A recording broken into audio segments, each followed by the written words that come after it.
Think about the last time you almost lost something important. Your phone slipping out of your pocket, your wallet missing for just 10 minutes, or that heart-stopping second when you thought you left your passport on the plane. The panic, the anger, the absolute chaos in your head, that feeling was 10 times stronger than the joy you felt when you actually bought those things. Because your brain reacts harder to the fear of losing than to the excitement of gaining. And you can use exactly that to make insane amounts of money.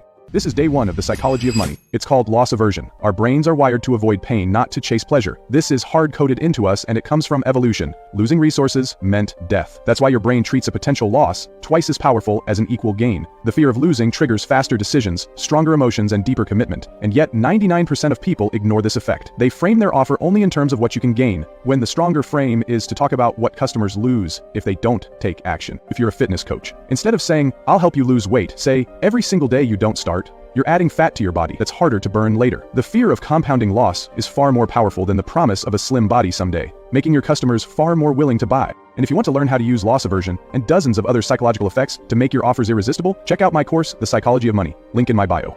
There's a simple way to make your customers willing to pay significantly more, and you don't even need to change your product, your price, or even your marketing. This is day 2 of the psychology of money. To understand this, imagine 2 identical restaurants. They have the exact same menus, items at the exact same prices, the same staff, and the same ambience. The only difference is the order of the menu. One restaurant starts with the highest priced item first and ends with the cheapest one. The other does the opposite. Although everything else is the same, the first restaurant's average order value exceeds that of the second by far, just by changing the order in which the items are shown. Customers are willing to pay much more. This effect is called anchoring. We don't judge prices in absolute terms, we always judge them in comparison. And the first price, or even number, sets the frame for everything coming afterwards. It becomes our comparison point, and everything after is judged against it. If you see a $1,200 phone first, then an $800 phone feels like a bargain, even though $800 is still a lot of money. So the rule is, show the highest price first, and your main offer looks like a great deal in comparison. Nothing about it changes, but the perceived value of it increases so much that people feel like they have to buy. And there are many more types of anchoring techniques. We cover them all in The Psychology of Money, link in my bio. Everything people do is about climbing the status hierarchy. That's why you buy an iPhone, even though a cheaper phone works just as well. That's why people line up for Jordans and wear brand logos. None of this is about function, it's about signaling status. And you don't need to be Apple or Nike to use it, there is a way everyone can. This is day 3 of the psychology of money. It's called status signaling. Humans are wired to constantly compare themselves and to measure where they stand, with the goal of moving up the hierarchy. Rolexes and Lambos are the obvious signals, but the less obvious symbols can be just as powerful. Because the hierarchy always depends on the peer group. If your friends are left-wing activists, owning a Lambo won't raise your status, it will lower it, and therefore you won't buy it. Inside the MAGA community, a Trump hat functions as a status symbol. Inside the LGBTQ community, a rainbow flag does the same. Within these groups, these items let people rise in the hierarchy, and that's why they feel like they have to buy, even at unreasonable prices. And this works in every business. Ask yourself, in which peer group are your customers? What kind of people are they surrounded by? What increases status in that group? Then position or tie your product to exactly what makes them look cool among their friends, what lets them rise in the peer hierarchy, and they will have no other choice than to buy. I'll show you exactly how inside The Psychology of Money, link in my bio. In marketing psychology, there is a phenomenon where you deliberately present an option that is way worse than its alternatives. You may think it's stupid, and nobody in their right mind would choose print only, but that's exactly the genius point. It was never there to be chosen. This is day 4 of The Psychology of Money.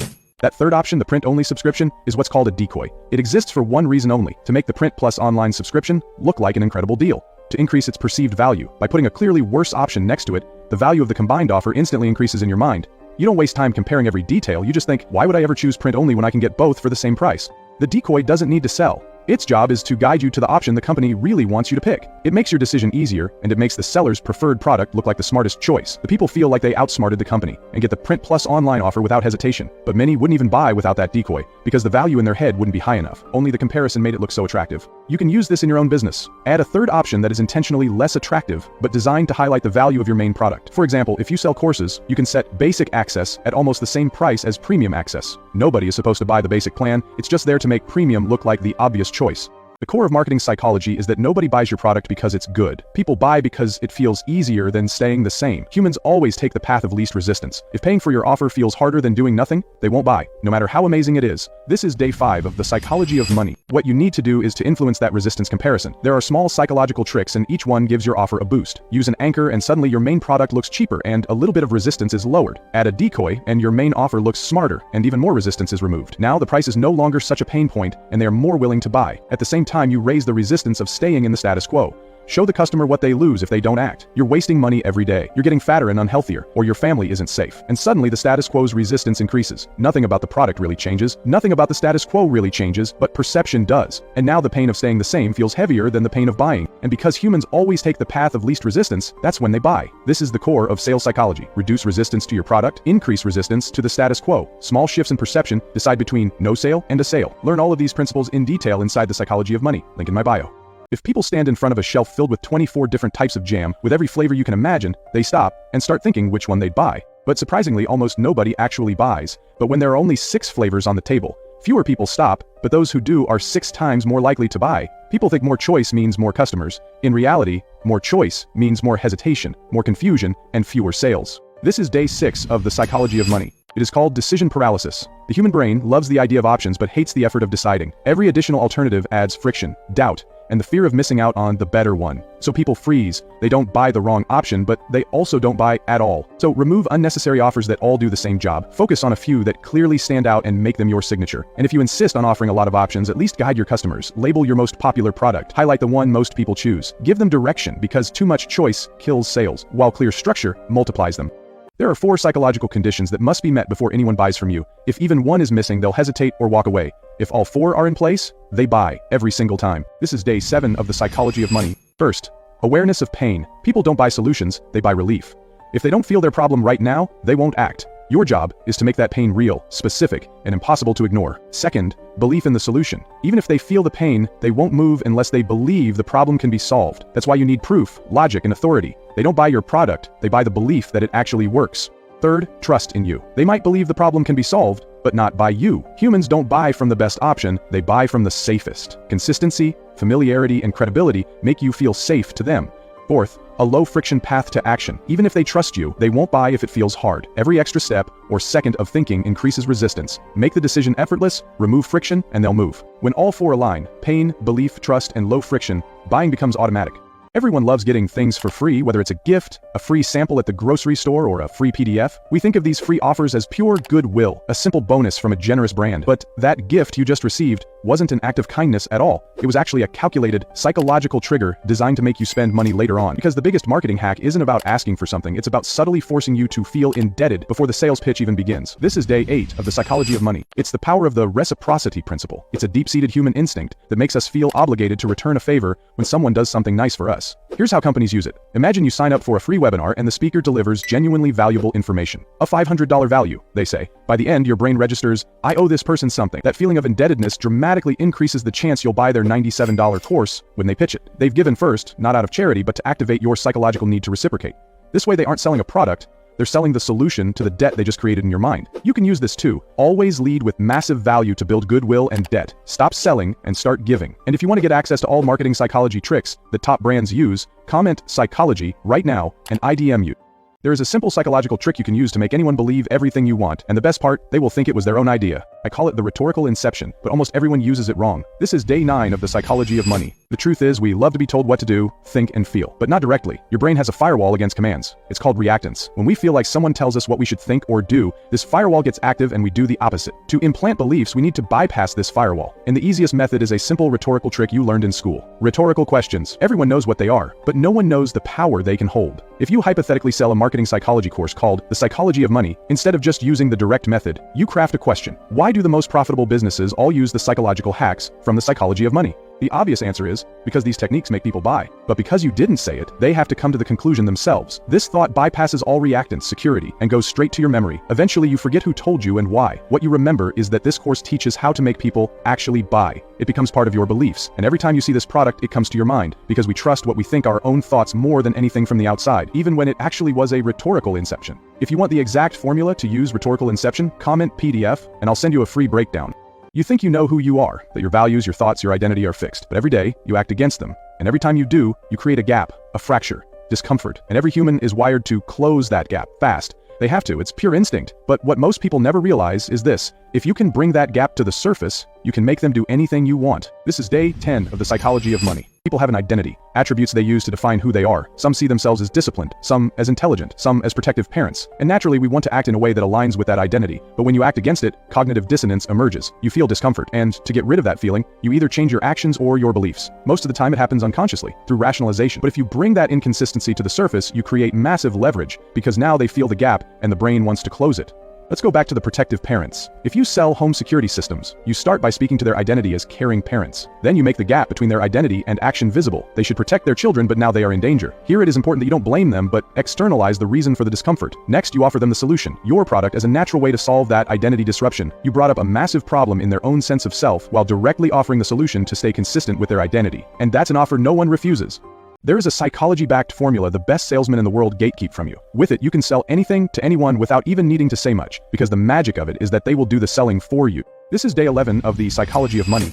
Most people fail because they try to sell the product, but selling has nothing to do with the product. It starts with the person, with how they think, what they need, and what happens if they don't get it. It's called spin selling. Was built on over 35,000 sales calls and is the closest thing to mind control you'll find in sales. It stands for situation, problem, implication, and need payoff. 4 types of questions, each one builds on the last, and by the end, they sell your product to themselves. Let's say you're selling a pen. Start with situation. The goal is to understand their world, get information, and make them feel safe. Ask, what do you usually use pens for? How often? In what situations? What kind of pens? Let them do the talking. Your job is to listen and to map their reality. Next is problem. Ask questions that make them feel they might have an issue. Does the pen sometimes not work? Does the ink smear? Does it look cheap or unprofessional? Let them admit the pain. Then comes implication. What are the real-world consequences? What if the pen fails during a contract signing? What if the smeared ink makes them look sloppy, even cost them deals? The goal is to make the pain tangible and unavoidable. Finally, need payoff. Would this pen prevent that from happening? Let them admit it. Let them sell the pen to themselves. And before you even ask them to buy, they already made the decision.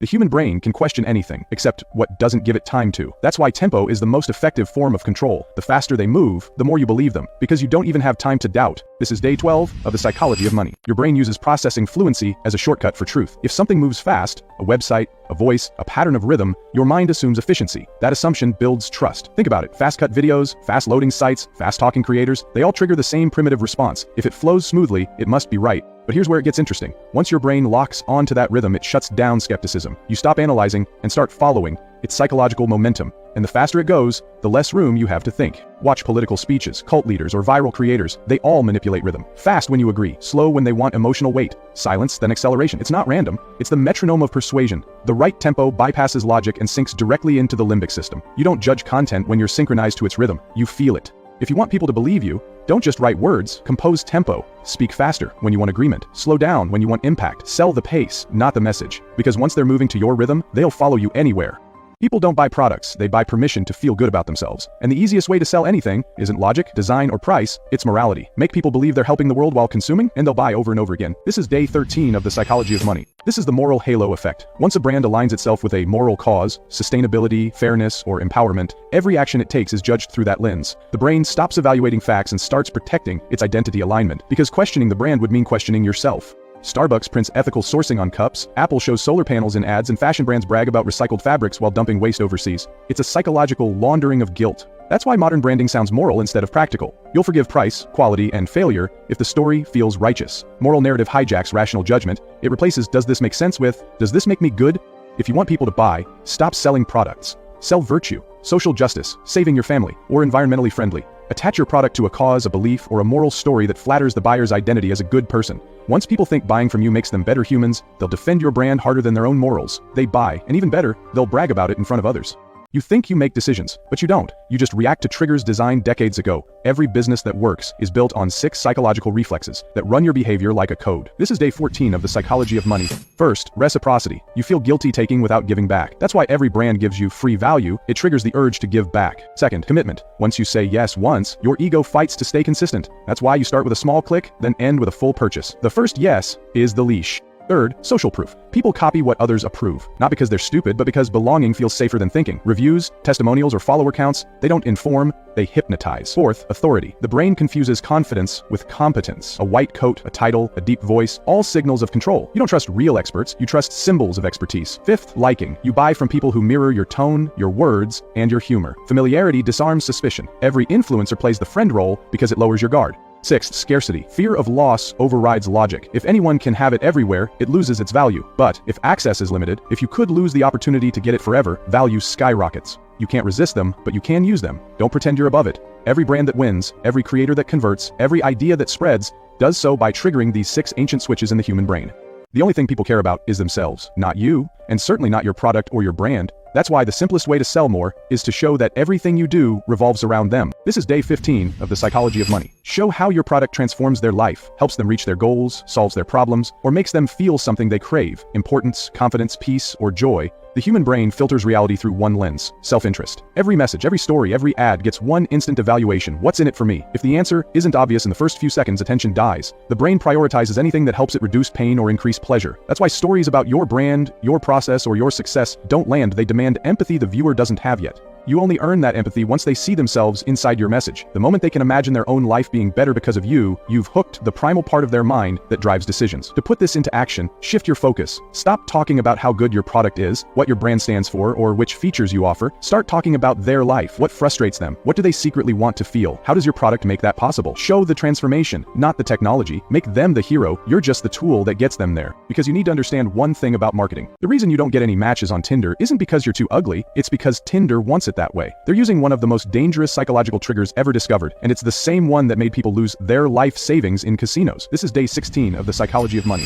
The neurotransmitter that keeps you hooked is dopamine. The more dopamine your brain releases, the more addicted you become. And the biggest dopamine hit we can get doesn't come from endless rewards, it comes when the reward is uncertain. That uncertainty, that guessing game of maybe this time, that's what makes you addicted. It's called intermittent reinforcement. When a reward is predictable, your brain adapts and gets bored. When a reward is random, your brain can't stop chasing it. It's the same principle behind slot machines and loot boxes. You never know when the next win will come, so you keep pulling the lever. And Tinder is built exactly like that. Every swipe is a gamble, every match is a payout, and Tinder controls the game to make you as addicted as possible. You think you are looking for love, but in reality you are feeding a feedback loop that's engineered to exploit your brain's reward system, and they can sell you the illusion of control. Boosts, super likes, or premium plans, little upgrades that make you believe you can tip the odds in your favor. But Tinder's goal isn't to help you find someone, it's to make sure you never stop looking. They don't want you satisfied, they want you addicted. Because if you're addicted, you spend. But if you don't get any matches at all, well, then maybe you're really just ugly, and send this to a friend who doesn't get any because you talk to your car when it won't start. You give your teddy bear a name, and you feel bad for throwing away old stuff. Sounds stupid, but everyone does it. We treat things that aren't human as if they were. It's called anthropomorphism, and brands use it to make you loyal past the point of reason. This is day 17 of the psychology of money. Your mind is wired to assign human traits to objects, brands, and products because it helps you relate, predict behavior, and form attachments. The moment you give something a personality, your brain treats it like a social entity, and that's exactly what makes brands sticky. You can't stop people from doing this. The only control you have is choosing the direction that benefits your brand the most. A makeup brand, for example, can feel like a big sister sharing secret tips to help you hide insecurities, or like a pharmaceutical company focused purely on science and research. You can already guess which one converts better. That's why it's crucial to define your brand personality clearly. What role should your company play in your customer's daily life? What personality should it have? What does it stand for? And even more important, what does it stand against? Which emotions do you want to evoke? And which archetype fits best? People willingly pay for secret tips from a trusted sister, the wisdom of an old mentor, or guidance that makes them feel cared for, while they ignore brands that feel purely commercial and lack character. I explain exactly how to craft your business persona in the psychology of money. Link in my bio. The only question people always ask before they buy something is simple: do I even want this at all? And most of the time, the answer is no. But what if you could remove that question entirely? What if people didn't decide whether they want your product, but only which version of it they want? This is day 18 of the psychology of money. If someone walks past a Coke vending machine, they ask themselves if they're even thirsty. Most keep walking. But when Coke stands next to Pepsi, everything changes. Suddenly the question isn't do I want a drink, it's which one tastes better. The idea of money disappears. Nobody's thinking about spending anymore, they're thinking about preference, about taste. That's why both brands make more when they're side by side. The pain of paying is gone, replaced by the urge to prove what you like more. And you don't need to be Coke or Pepsi to use that. You just have to create rivalry. 2 products, 2 sides, same goal. Drop 2 energy drink flavors at once, one sweet, one sour. Let people argue, compare, and pick sides. The moment they choose, they commit. They don't just buy, they defend their choice, brag about it, and bring free promo. So stop asking people to decide if they want what you sell. Make them decide which one they want, because when choice turns into identity, the sale is already made. And if you want to learn how to apply this to any business, check out the link in my bio.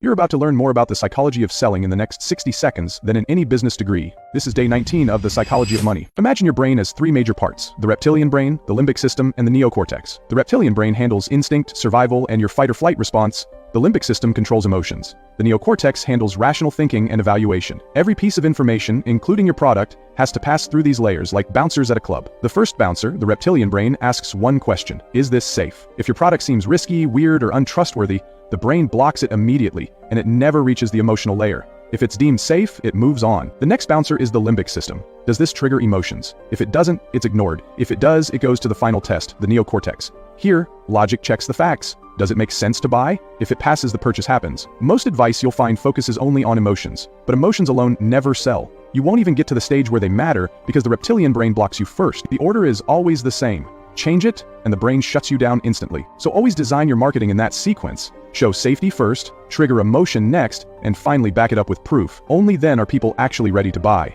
There is nothing worse than getting disappointed. People even leave their partners and cut off friends over it.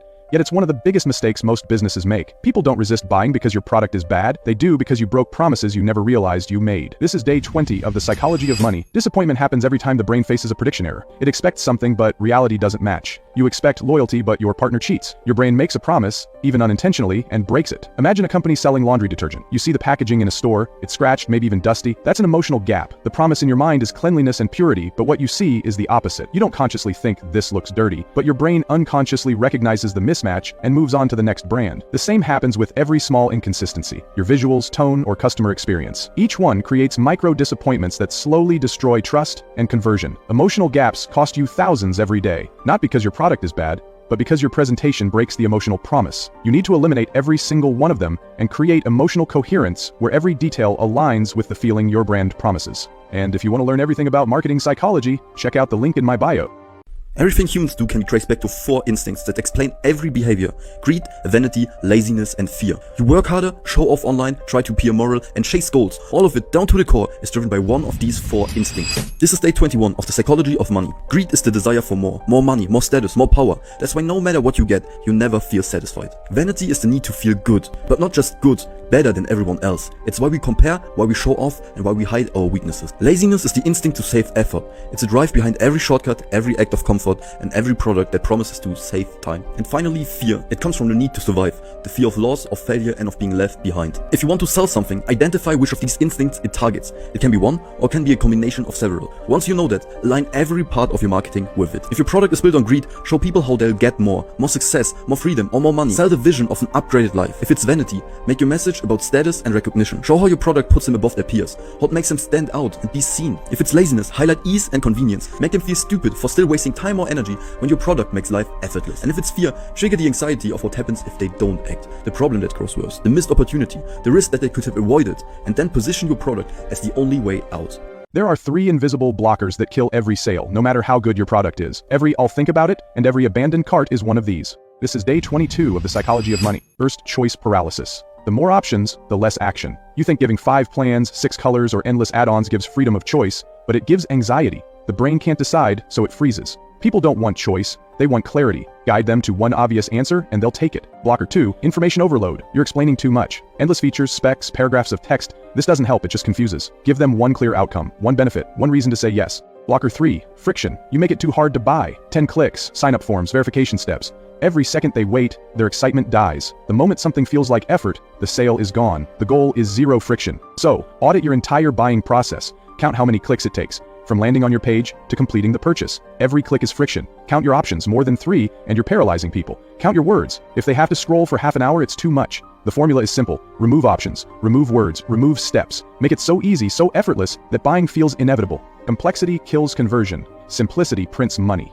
You don't fall in love with people, you fall in love with reflections of yourself. Every person you like, every brand you trust, and every creator you follow, it's not about them, it's about how much they remind you of yourself. This is day 23 of the psychology of money. The human brain is wired to seek similarity, not difference. In evolution, familiarity meant safety. Strangers were danger. The people who looked, spoke, and acted like you were part of your tribe, and your survival depended on recognizing them quickly. That instinct didn't vanish, it just changed form. Today, it shapes who you trust, who you listen to, and what you buy. It's called the similarity attraction effect, a cognitive bias that makes us automatically like people or things that mirror our own beliefs, behaviors, and identity. When something feels familiar, your brain relaxes. It assumes safety and stops questioning. You're bonding with your reflection, an external confirmation of your internal narrative. If you want people to buy from you, stop trying to impress them. Mirror them. Use their words, their tone, their frustrations. Reflect their reality so precisely that they feel understood before you've said a single thing about your product. People don't want to understand you. They want to feel that you understand them. When your brand sounds like them, they stop comparing, and they stop doubting. They start trusting, and trust converts faster than logic ever will.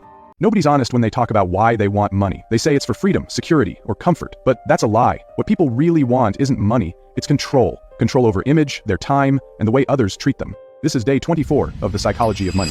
Money itself means nothing. It's a symbol, a psychological proxy for control. In primitive terms, control equals survival. Those who controlled food, tools, or shelter lived longer. When you earn, invest, or hoard money, what you're really chasing is the illusion that nothing and no one can dictate your next move. The problem is that this illusion feeds on itself. The more control you get, the more you fear losing it. That's why the rich work like they're broke, and why people who finally make it often feel more anxious than ever. The dopamine rush of gaining control is temporary, but the fear of losing it becomes constant. If you understand that, you understand how to sell anything. Don't sell products, sell control. Make people feel that your offer gives them power. Over time, over others, over uncertainty. Show how it puts them back in charge, even if just for a moment. A financial course doesn't sell knowledge, it sells control over future outcomes. A fitness app doesn't sell workouts, it sells control over appearance. People buy when they feel their power returning to them. Feed that feeling, and money follows automatically.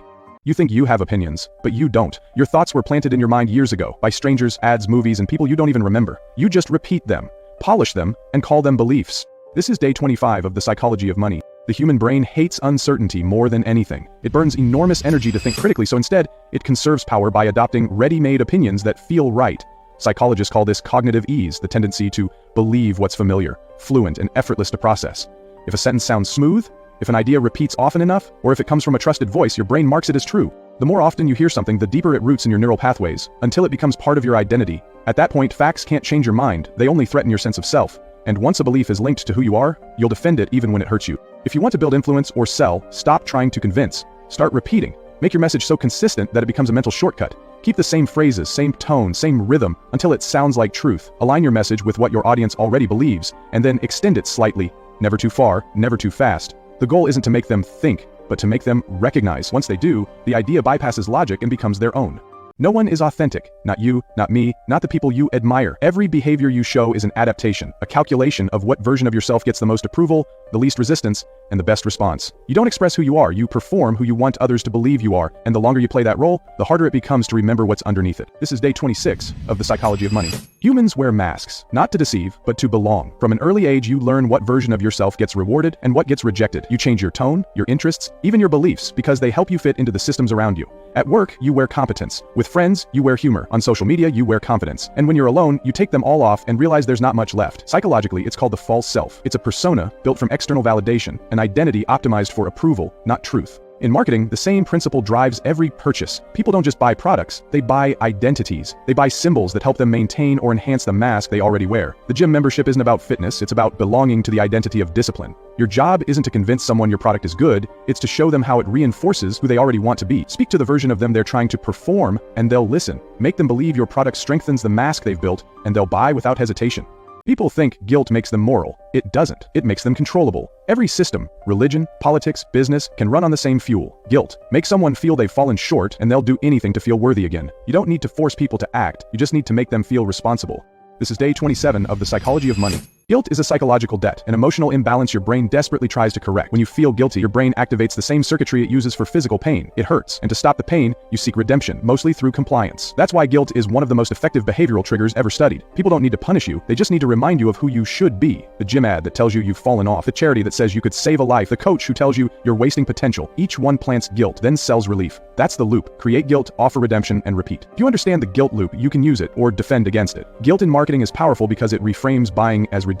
You're not spending money, you're correcting a flaw. To use it, identify the emotional debt your audience carries. Maybe it's wasted time, broken promises to themselves, or missed opportunities. Highlight that pain and show that change is possible. Then position your product as the act of redemption.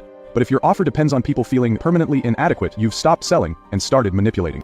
People don't search for truth, they search for validation. The mind doesn't want to learn, it wants to confirm. Every belief you hold, every opinion you defend, every argument you win, it's not about reality, it's about reassurance. You don't want to be right, you want to feel right. This is day 28 of the psychology of money. It's called the validation loop. The brain filters reality through emotion, not logic. When information aligns with our beliefs, dopamine fires. When it challenges them, cortisol spikes. The result, we seek out what feels safe, not what's true. That's why people surround themselves with echo chambers and why ideologies spread faster than facts. The more emotional the belief, the stronger the filter becomes. Once the loop is active, the mind edits reality to protect identity. So, stop trying to change minds, start aligning with what they already believe. In marketing, this means identifying the worldview your audience already holds and mirroring it back. Don't tell them they're wrong, show them they were right all along, and your product is proof. Fitness brands don't say, "You're unhealthy." They say, "You've always wanted to be disciplined, here's the tool that helps you with it." In finance, you don't say, "You've mismanaged money," they say, "You were never taught the system, here's how to use it." The best persuasion doesn't confront belief, it completes it. The reason you keep starting things and never finish them has nothing to do with discipline. It's because your brain rewards movement, not achievement. That's why you get a rush of motivation at 3 a.m., planning your new routine, buying books you'll never read, or signing up for courses you'll never finish. Your brain doesn't care whether you actually succeed, it just wants to feel like you're moving. This is day 29 of the Psychology of Money. What you're experiencing is the illusion of progress. Every time you plan, prepare, or take the first step, your brain releases dopamine. But it can't tell the difference between motion and progress. Writing down your goals feels productive. Watching a self-improvement video feels like actually improving, but none of it changes your reality. It just satisfies your brain's craving for momentum. We scroll through endless advice, collect tools, sign up for programs, not to act, but to maintain the comforting illusion that we already are. The result? You're always in motion, never in progress. And this is what you can use to sell anything. People aren't buying actual transformation, they're buying the feeling of moving toward it. Frame your product as a step forward. Let them believe they've already started improving the moment they buy. Every onboarding email, every message should reinforce that sense of forward motion. That's how you turn attention into conversion, by giving the brain what it wants, the constant hit of perceived progress. You were happy with your apartment until you saw your friends, proud of your salary until you heard what your colleague makes, satisfied with your life until you opened Instagram. Suddenly, everything that once felt good enough feels like a downgrade. That's because happiness isn't real, it's relative. The moment you compare, your brain resets the baseline. This is day 30 of the Psychology of Money. The human brain doesn't measure progress objectively, it ranks it. Every thought you have about yourself passes through a filter of comparison. Am I ahead or behind, better or worse? Upward comparisons, looking at people above you, fuels insecurity. Downward comparisons, looking below, creates temporary satisfaction. But social media broke this balance. It removed the downward comparisons and flooded your perception with exaggerated upward ones. And that's exactly how you turn psychology into profit. People don't buy to improve, they buy to close the gap between who they are and who they think they should be. The most effective marketing doesn't just show a product, it defines a new comparison point. It says, this is what people like you should have, and instantly makes the customer's current state feel behind. If you want to use this to find your audience's comparison set, who they look up to, who they want to beat, who they secretly envy, then position your offer as the fastest bridge between their current status and that ideal.